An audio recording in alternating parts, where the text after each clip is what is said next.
ada seorang syekh bernama Abdurrahman Al-Bajalhaban. Diangkat oleh Allah SWT menjadi seorang wali. Beliau berasal dari Hadramut, Yaman. Kewalian beliau sangat terkenal saat itu. Kenapa beliau diangkat oleh Allah sebagai seorang wali atau kekasih Allah? Justru karena kesabarannya. Apa sebab beliau diangkat menjadi wali atas kesabarannya? Tiada lain, beliau sangat sabar dalam menghidupi keluarganya dan berinteraksi dengan keluarganya tersebut. Beliau dikenal mempunyai seorang istri yang super cerewet. Dan juga kalau marah-marah, dikenal sebagai istri yang overdosis dalam kemarahannya. Tapi Syekh Abdurrahman tetap sabar. Luar biasa. Tapi namanya juga manusia. Suatu saat beliau tidak tahan dengan ocehan sang istri, maka beliau keluar dari rumahnya untuk beberapa bulan. Dalam saat itu beliau ketemu dengan dua orang kawan. Ternyata dua orang wali ini juga diangkat oleh Allah sebagai wali-wali kekasih Allah. Bila mana meminta sesuatu, dua orang tersebut langsung diijabahi oleh Allah. Sampailah suatu saat beliau bertiga duduk-duduk dan waktunya makan siang. Maka dua orang wali itu memohon kepada Allah, ya Allah, datangkanlah makanan untuk kami. Yang satu mengatakan, ya Allah, datangkanlah minuman untuk kami.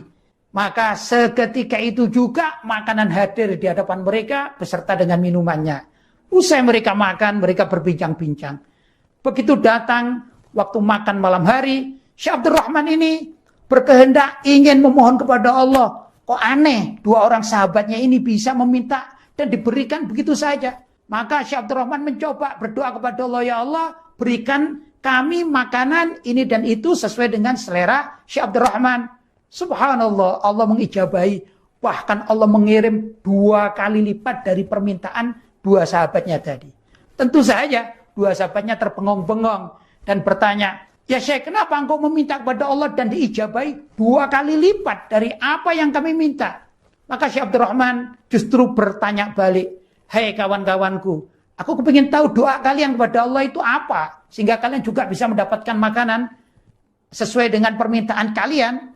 Maka dua orang mengatakan, kami meyakini bahwa di dekat-dekat sini ada seorang wali yang bernama Abdurrahman Bajalhaban. Karena itu kami bertawasul kepada Allah atas nama sang wali ini. Maka Syekh Abdurrahman tersenyum dan mengatakan, kalian tahu enggak? Kenapa? Kok Abdurrahman Bajalhaban ini diangkat jadi wali? Dua orang mengatakan, ya kami dengar dari masyarakat bahwa Syekh Abdurrahman Bajalhaban ini sabar sekali atas kecerewetan istrinya. Dan juga sering dimarahi oleh istrinya. Tapi beliau dengan sabar memohon kepada Allah segala ampunan untuk semua keluarganya. Nah dari situlah Allah mengangkat Syekh Abdurrahman ini menjadi wali kekasih Allah. Dan kami berdua selalu bertawasul kepada Allah bila mana menginginkan makanan atau minuman. Maka Syekh Abdurrahman mengatakan, tahukah kamu siapa Abdurrahman Bajalhaban ini? Tentu beliau berdua menjawab, kami belum tahu orangnya. Maka Syekh Abdurrahman mengatakan, akulah Abdurrahman Bajalhaban. Nah dengan kejadian malam itu, Syekh Abdurrahman berpikir dan ingin pulang. Ingin menceritakan kepada istrinya apa yang sebenarnya terjadi. Maka pulanglah kepada istrinya dan beliau menceritakan apa yang terjadi dalam perjalanannya. Akhirnya sang istri menyadari kekeliruannya dan sejak itu sang istri terus berhati lembut dan tidak senang marah-marah atau cerewet kepada suaminya. Dan mereka hidup berbahagia sampai akhir hayatnya. Ya ikhwan, ini cerita ada di dalam buku-buku tentang para wali, para sufi, yang mungkin bisa diambil hikmahnya bahwa orang sabar itu sangat mulia di sisi Allah Subhanahu wa Ta'ala. Tentunya sabar dalam segala hal, bukan sekedar dalam rumah tangganya, juga dalam kehidupannya, dalam menerima rezekinya, dalam ketentuan takdir dari Allah. Maka siapapun yang sabar akan disayang oleh Allah Subhanahu wa Ta'ala. Mudah-mudahan ada manfaatnya.